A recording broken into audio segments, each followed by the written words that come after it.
Stop manufacturing I am statements in the hope that noise will produce knowing. Identity is not a product of words. Be still and know that I am God.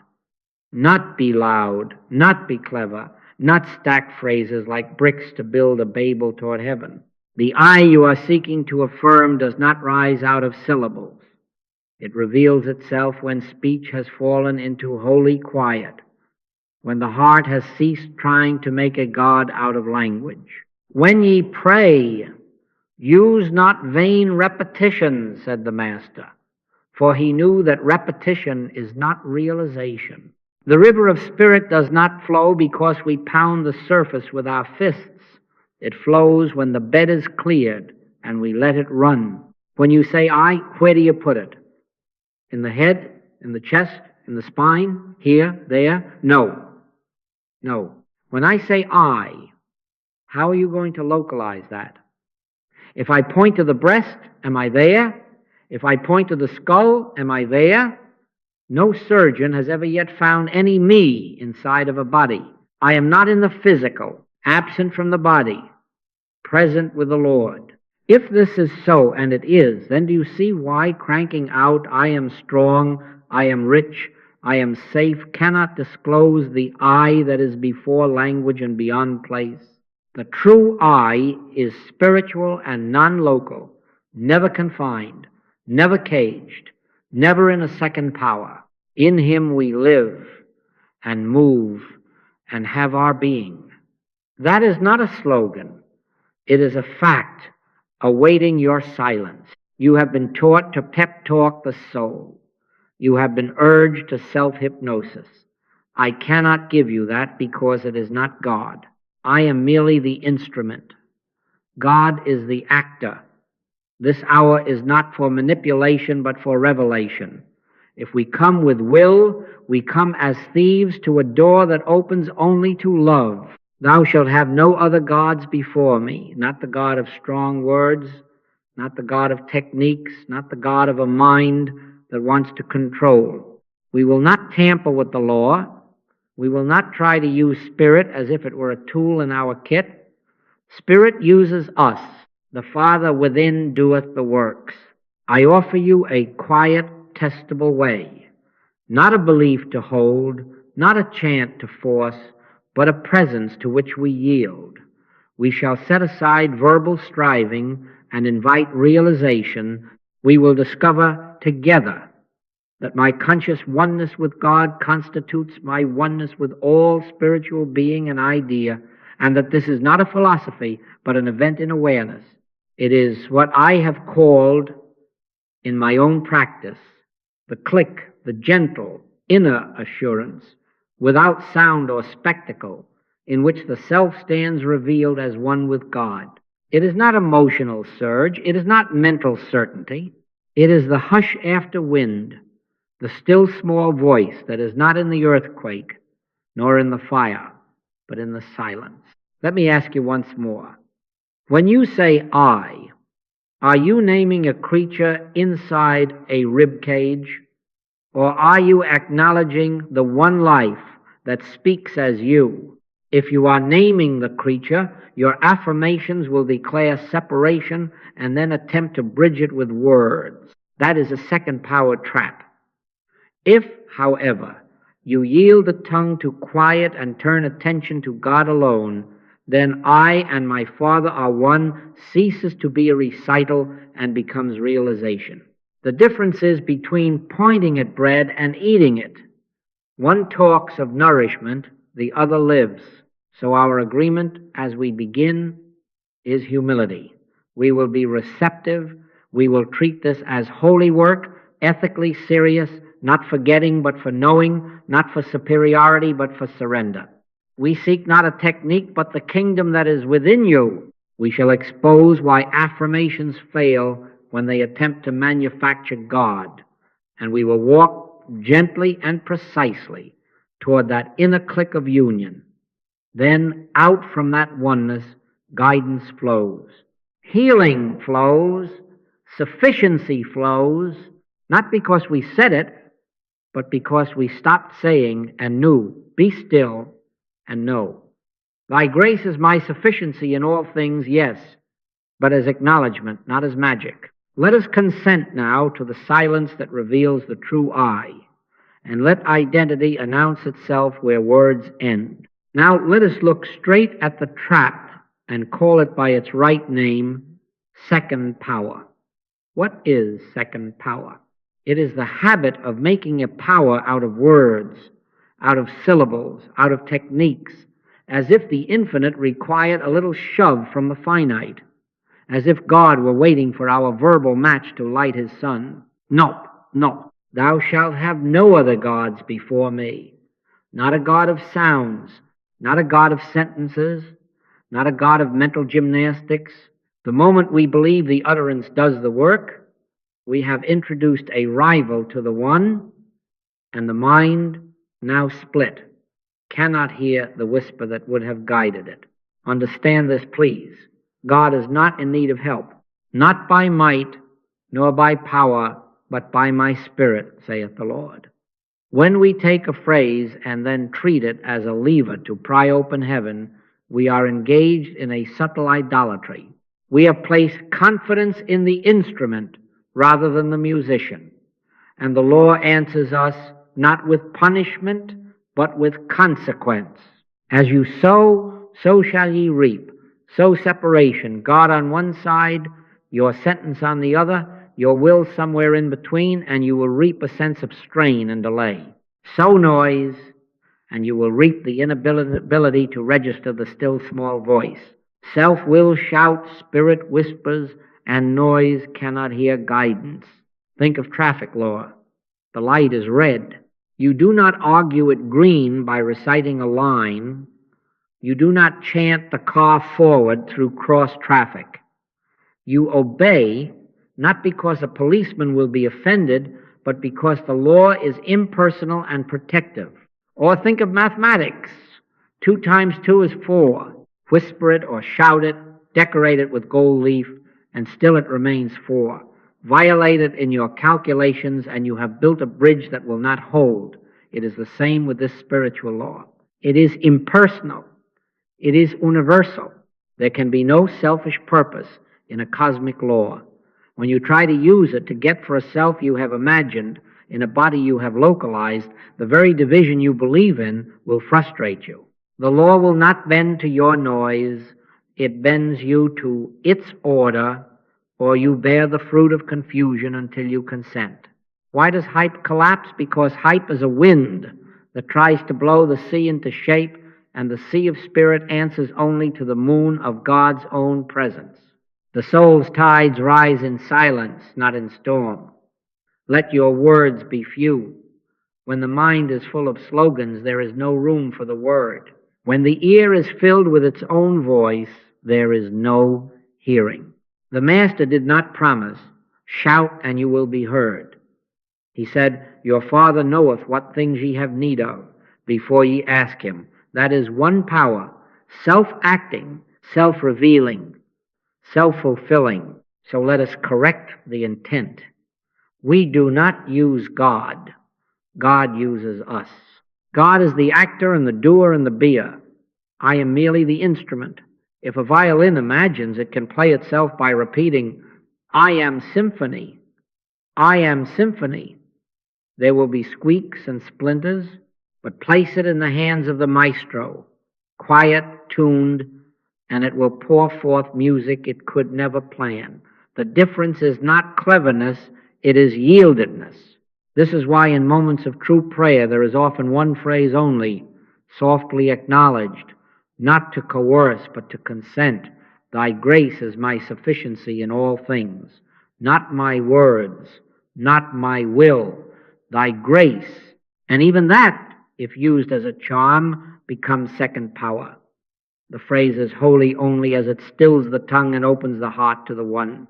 Do not tamper with this law as if it were a tool to turn upon your neighbor or your circumstance.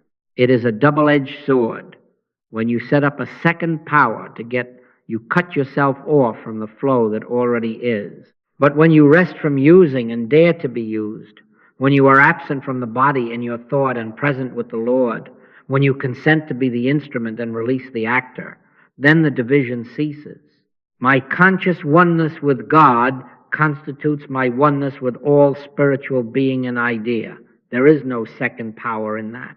There is only one presence, one life, one infinite activity unfolding itself. And in that humility, the click will come, not because you forced it with syllables, but because you stopped building altars to words and returned to the living God. Where is this I you keep affirming? If I put a finger to the chest, have I found it? If I touch the temple, is it there? If I scan the length of this arm, can I catch it? No, no.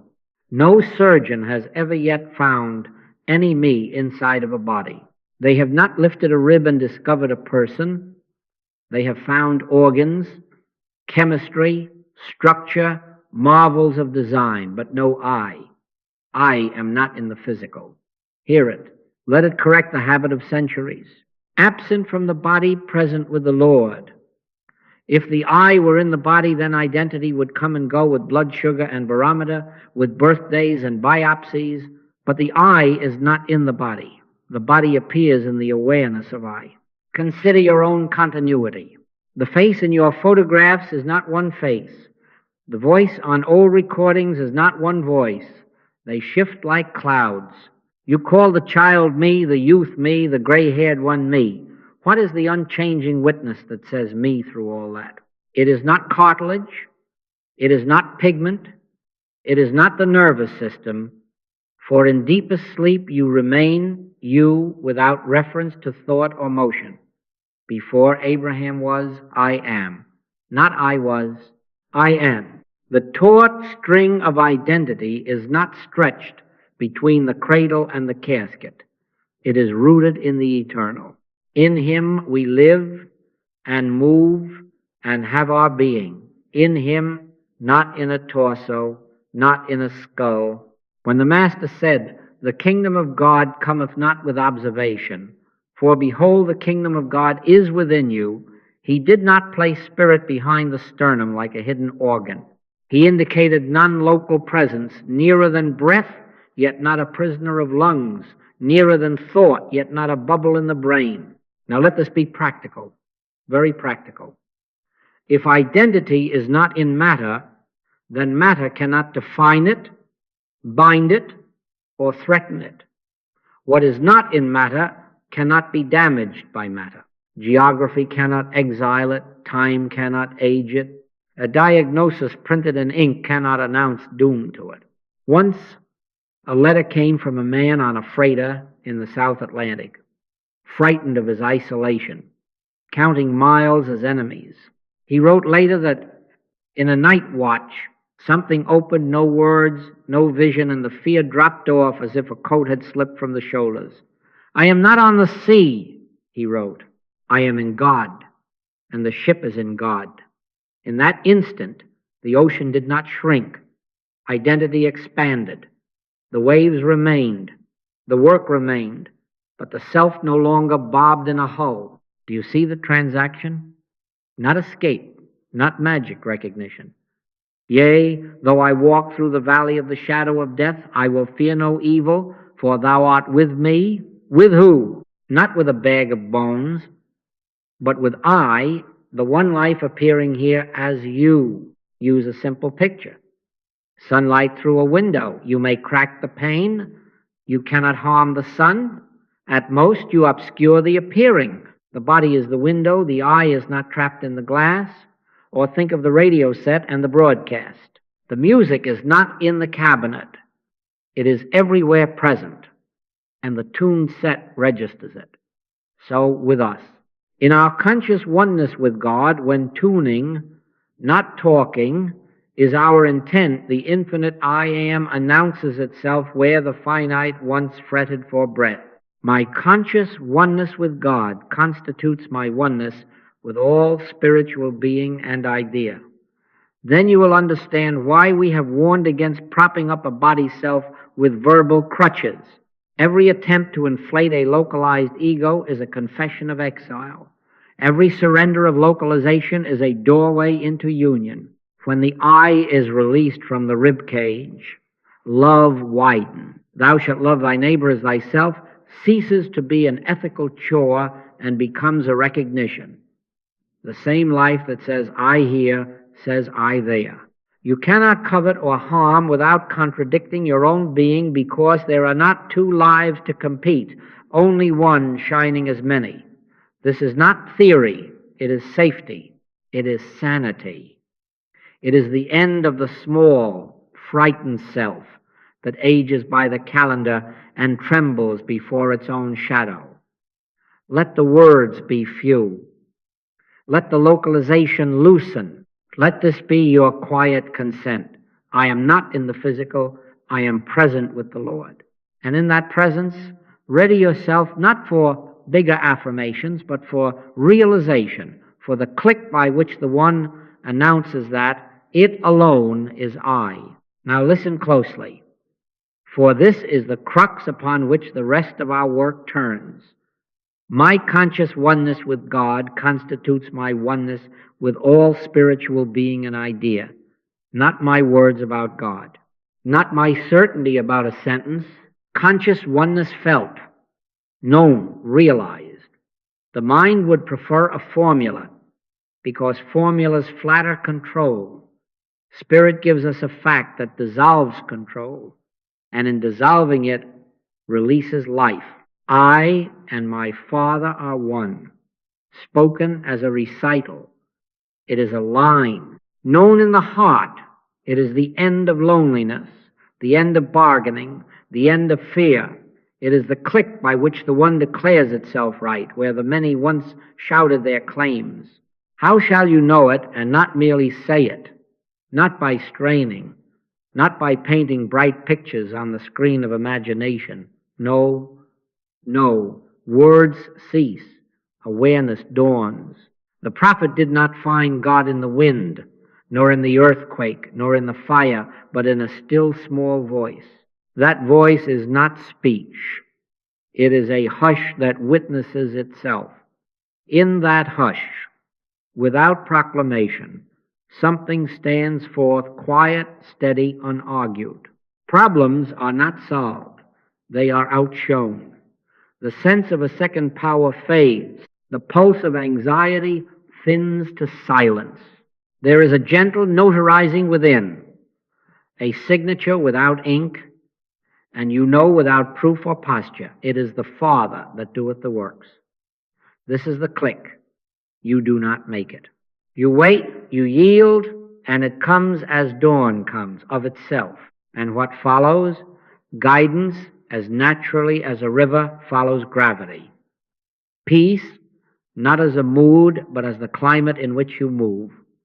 Sufficiency, not as accumulation, but as the absence of lack. All that the Father hath is mine, not to hoard, not to count, but as a presence that meets the need at the level of law. Do you see? When the branch knows its oneness with the vine, it does not plead for sap, it abides, and the flow is the vine's responsibility. Seek ye first the kingdom of God and his righteousness, and all these things shall be added unto you. Added, not seized. Revealed, not manufactured. This is why realization is operative and recitation is not. God alone acts, God alone flows. God alone is the doer, and your conscious union is simply the open channel by which the one fulfills itself in you as idea, as health, as right activity, as love. Now remove the last veil. There is no bargaining in this oneness. You do not come to God with promises or techniques. You do not come to twist outcome. There is only one clean prayer here, and it has no shopping list. Live thou thy life. Fulfill thyself in me. Not my plan, not my pressure, nevertheless not my will, but thine be done. This is not passivity. It is alignment with the impersonal law of one power. The instant you introduce will, you manufacture a second. The instant you project a thought toward a person, a place, a thing, you have left the sanctuary and entered sorcery. I hope you will never try to do it. We do not push spirit. We do not send thoughts. We do not move God. Spirit moves us. God is the actor. I am merely the instrument. Therefore, let the instrument be set, quiet, tuned, available. Let the tongue be few and the ear be open. Let this be your consent.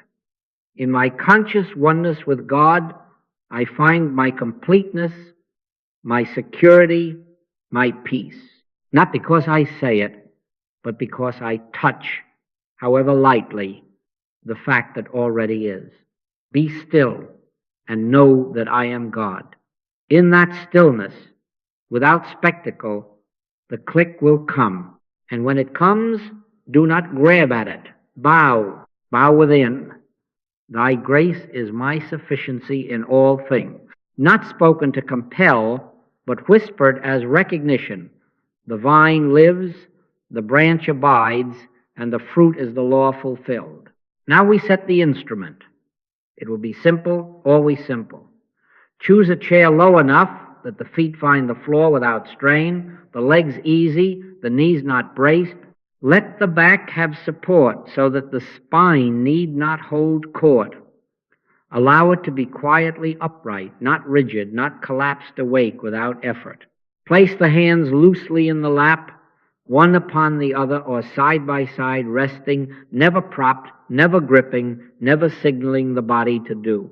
The shoulders sink, the jaw softens, the breath goes about its business without a manager. There is no holiness in furniture, there is quiet in fitness. We are making the body uninteresting so that consciousness can awaken to itself. Close the eyes, gently. There is no occult reason for it, only one of physical comfort. With the eyes closed, distractions dim, and in a few breaths you become virtually unaware of having a body. That is all we are after here, to remove the body's intrusion from thought so spirit may register. Be still and know that I am God. Be still does not mean petrified, it means unbusy. It means the senses are no longer tugging at the sleeve of attention. In this posture, with the eyes quieted, the muscles unannounced, there is a clearing, a little clearing, where the word may find you. Now release asking. No agenda, no list. Desirelessness is not indifference, it is reverence. It is the refusal to improve God with your plans. Knock, and it shall be opened unto you. Knock, do not pound. Let one soft acknowledgement rise, not to get, but to consent. Thy grace is my sufficiency in all things. Whisper it once, twice, until the mind hears that it is safe to be quiet, and then let even that go. No pictures, no pushing. God is the actor, I am merely the instrument. We are not summoning, we are yielding. Keep a small container for this, very small. 3 to 5 minutes, several times a day. Better 3 minutes of fidelity than 30 of struggle. Come at morning, at noon, at night. Come for a moment in a parked car, at a desk, before a doorbell. The frequency sands a channel. The brevity avoids strain. Just as a seed watered lightly and often takes root, so consciousness kept free of pressure begins to respond. Do not time the dawn. Sit at the window. This is the whole intent. Make the body quiet so consciousness can become receptive. In such readiness, the sea calms and the moon of presence can draw its tide. Wait without demand. Wait as if nothing were missing, because in God nothing is. And when the faint assurance stirs the click, do not name it. Bow within. Let it do the doing. Let it be the day's law. Now we take up one phrase, only one, and we treat it as a key, never as a crowbar. Thy grace is my sufficiency in all things. Not my plan, not my cleverness, not my striving, thy grace. Hear how the sentence bows as it speaks. It does not command, it consents. It does not rattle the lock. It stands at the door and knocks. My grace is sufficient for thee, is the promise. Our phrase is the answering. Amen, the yielding of the branch to the vine's own flow. Use it as remembrance, not as rhetoric. Softly, as if you were telling the heart it can stop running. Thy grace is my sufficiency in all things. Let the words drop like pebbles into a lake, not like hammers upon a gate. Whisper, then listen. Whisper, then listen. The function is not to produce an effect out there, but to hush the inside until God awareness has room to be heard. Your Father knoweth what things ye have need of. Before ye ask him, then why speak at all? To turn, to incline, to acknowledge, and then to be still. The phrase is the turn of the head toward the light does the seeing. Do not bargain with it. Do not weld the words to an outcome. No, no. The moment you say, thy grace is my sufficiency in this interview, in this deal, in that person's change, you have attached string to spirit and made a second power of your hope. Let it be clean. Thy grace is my sufficiency in all things. All things includes what the mind approves and what it does not understand. Take no thought for your life. Seek ye first the kingdom of God. This is ethical as much as mystical. It places trust where it belongs and ends the hustle that bruises our neighbors and ourselves. There is a rhythm to remembrance. At the beginning of your sitting, while the mind still rustles its newspapers, let the phrase be on the lips or in the heart once, twice, perhaps 3 times, enough to gather the scattered sheep and walk them to pasture. Then stop. Stop before you wear it thin. Stop before you make a charm of it. When the first quiet begins to dawn, when the breath proves it has never needed your supervision, when the shoulders forget they exist, when a hush like first snow settles upon the thought field, then cease the words. Let grace carry the silence. Let the vine carry the sap. Be still and know that I am God. Knowing arises only after be still. If restlessness returns, if thought tumbles over itself like a brook in spate, do not fight, do not scold. With the tenderness of a mother turning down a child's bed, draw the cover of the phrase again. Thy grace is my sufficiency in all things, not by might nor by power.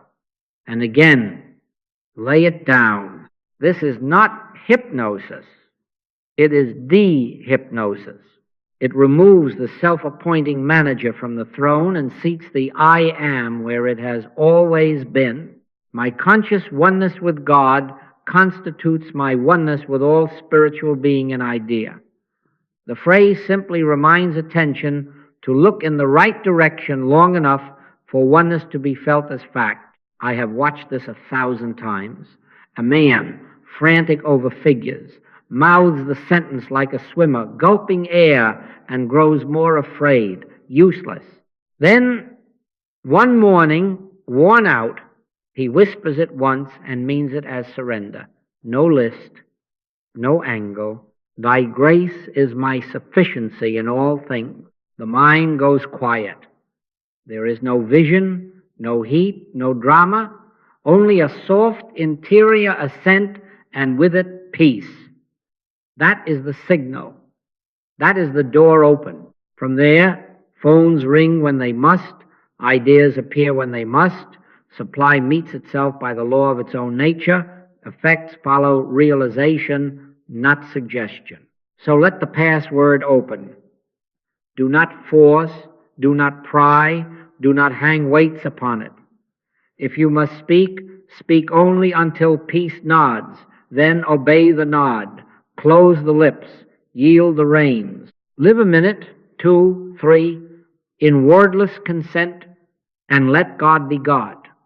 When the click comes, and it will, in its season, bow within. Thy grace is my sufficiency in all things. Then silence, then law, and in that law enough Let us do it now, simply, without drama. Sit as you are, the body unannounced, the eyes at rest. Let the breath conduct itself. We are not going to improve it. We are attending.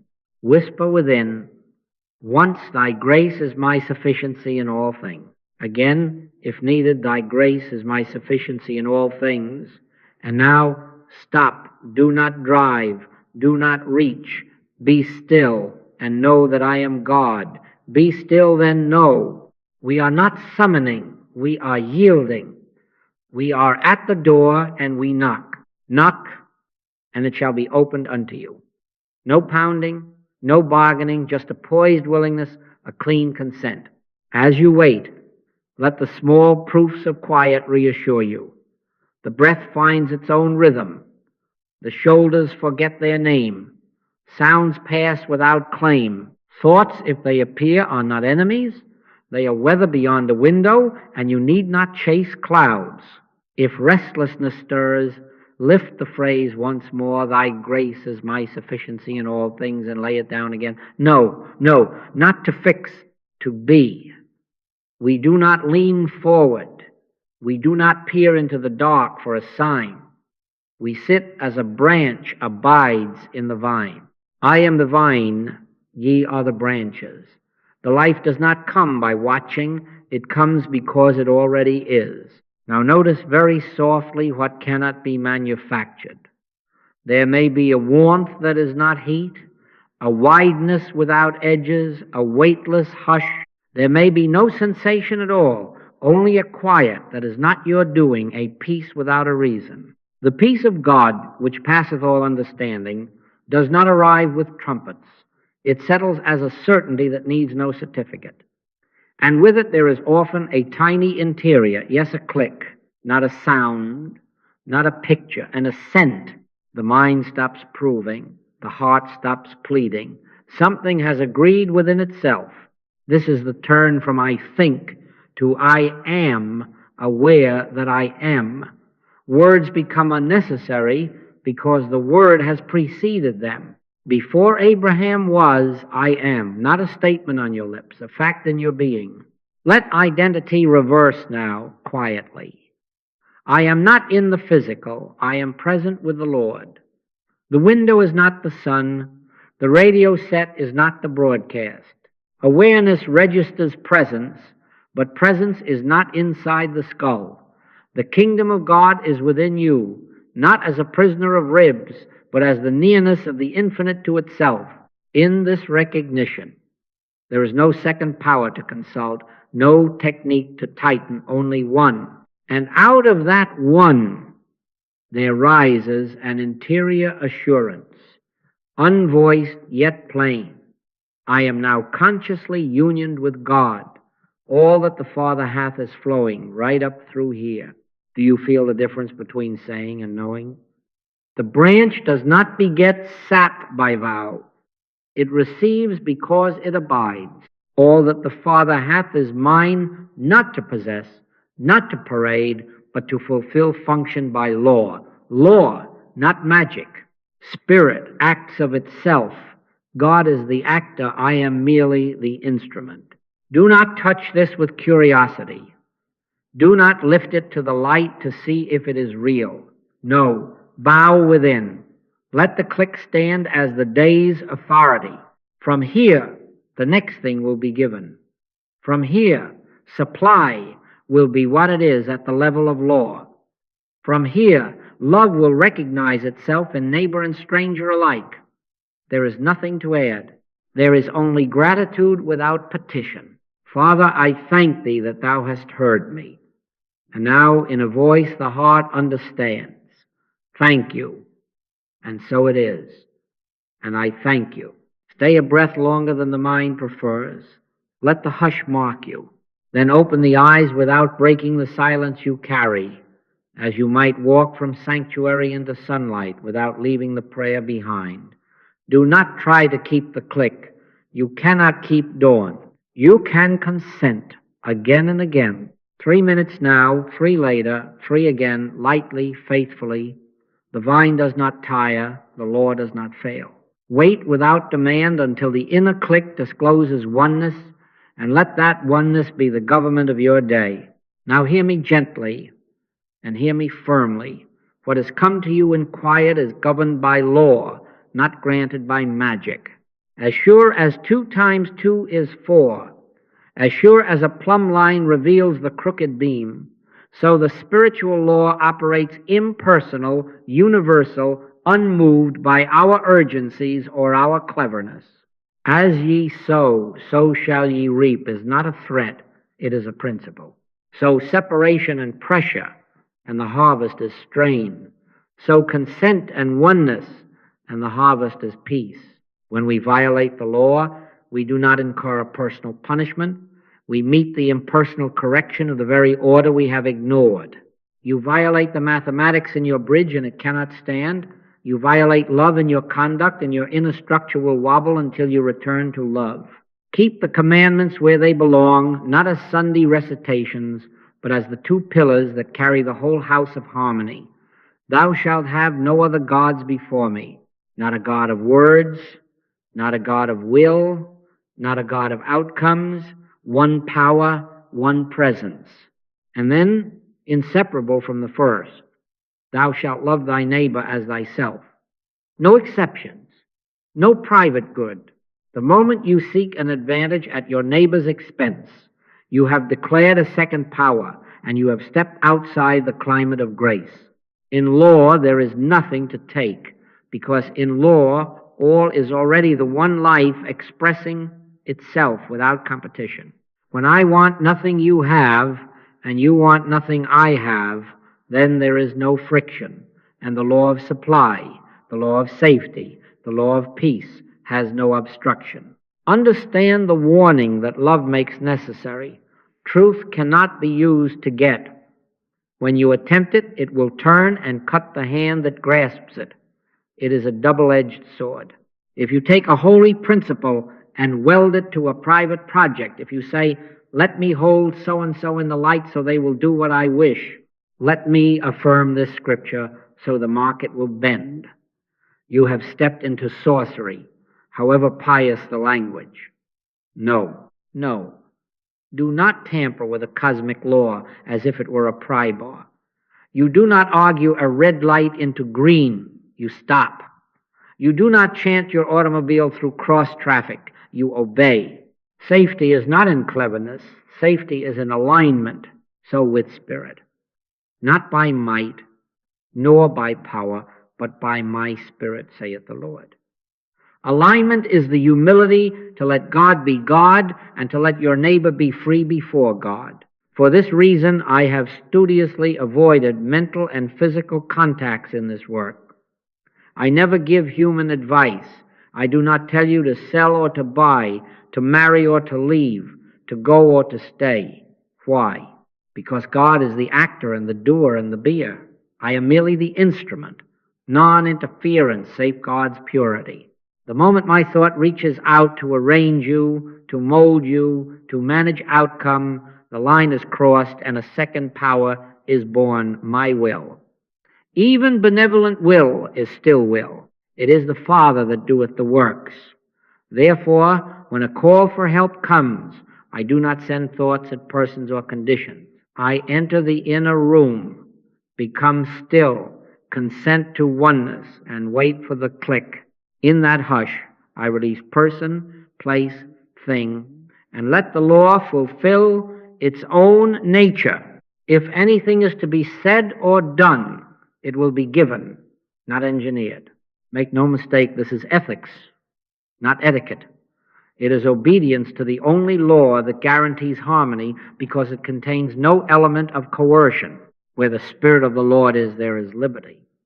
Liberty for you, liberty for your neighbor, liberty for the event to unfold under the government of one. Private manipulation, even wrapped in holy phrases, violates liberty and so violates love. And love, being the law, will correct the violation first inwardly as unrest, then outwardly as confusion, until you relent and return. How simple it becomes when the ego lays down its tools. Be still and know that I am God. Be still, and the traffic of thought stops at red. Know, and the way clears at green. So let us covenant now with law, not magic. We will have no other gods, no words, no methods, no outcomes before the one. We will love our neighbor as our own self, refusing to take thought against them, refusing to make projects of them, refusing even to bless them with our opinions.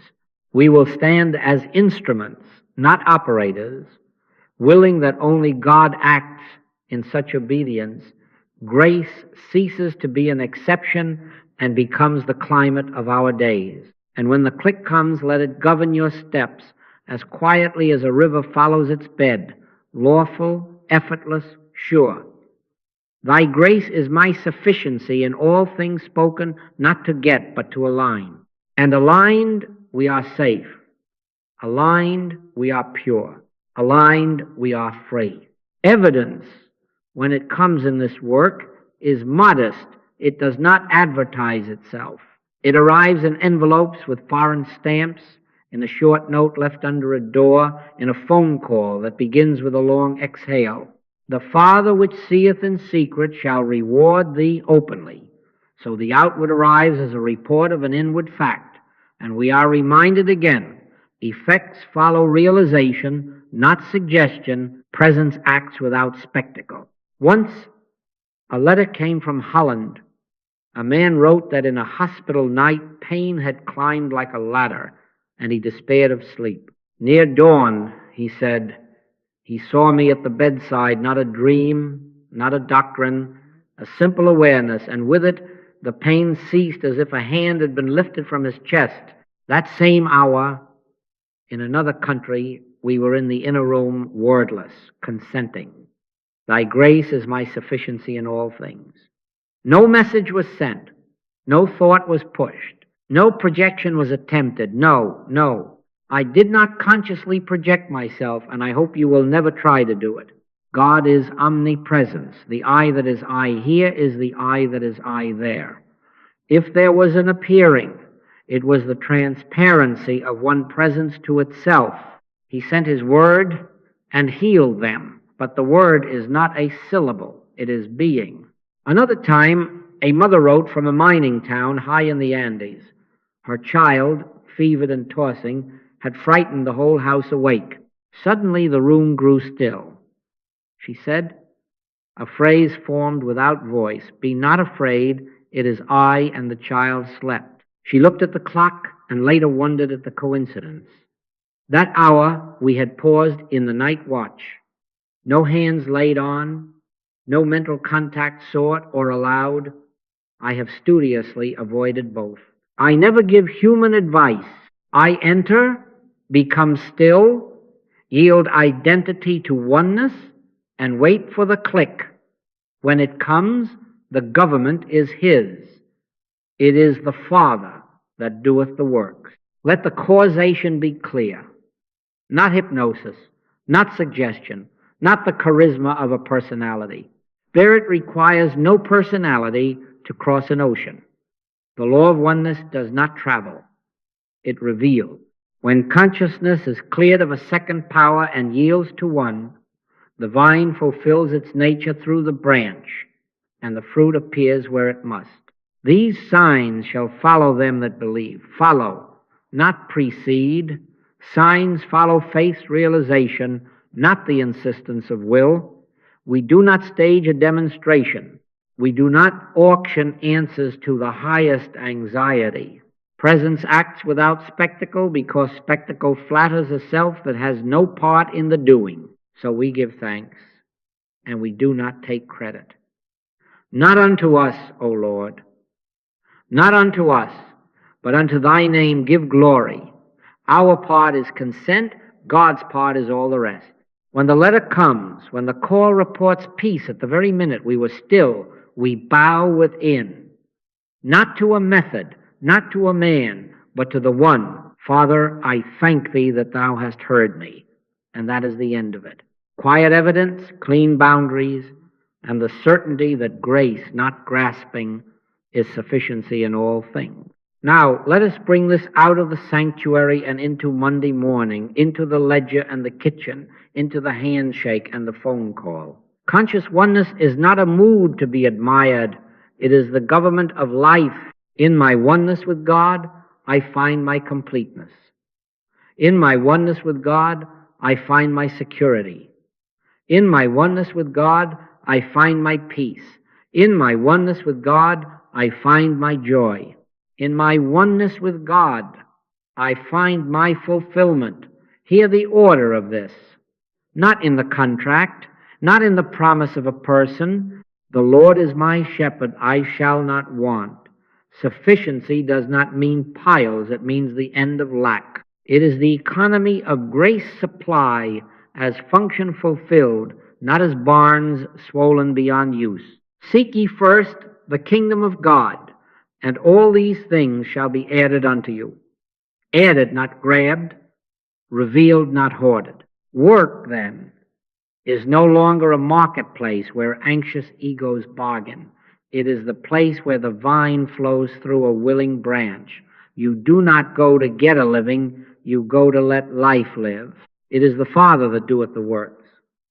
So before the meeting, before the bid, before the pen touches paper, go into the inner room and wait for the click. Do not move because the clock shouts. Move because the inner yes has sounded. In all thy ways acknowledge him, and he shall direct thy path. When the click comes, you will find that what needs to be said is given, what needs to be done is plain, and what needs to be left alone loses its false urgency. The day becomes guided rather than driven. You are safe because you are aligned, as a ship is safe when it follows the channel rather than its haste. In love, we discover the same law. The world's love is a trade. Spirit's love is recognition. When I want nothing you have, and you want nothing I have, there is no possibility of war, not in nations, not in homes. Love worketh no ill to his neighbor, therefore love is the fulfilling of the law. To love in this way is to meet each one free, free to be, free to grow, free before God. You will not try to fix them, improve them, or recruit them to your private good. You will behold the Christ where the world announces a problem, and you will stand still until grace reveals what love does and does not do. Sometimes it speaks, sometimes it is silent, sometimes it stays, sometimes it walks away. The guidance belongs to the one. We are instruments, not operators. Supply, in the light of oneness, rearranges itself from possession to participation. Sharing replaces taking because taking presumes lack and sharing assumes law. Give, and it shall be given unto you, good measure, pressed down and shaken together and running over. You do not give to get. You give because you are included in an infinite circulation.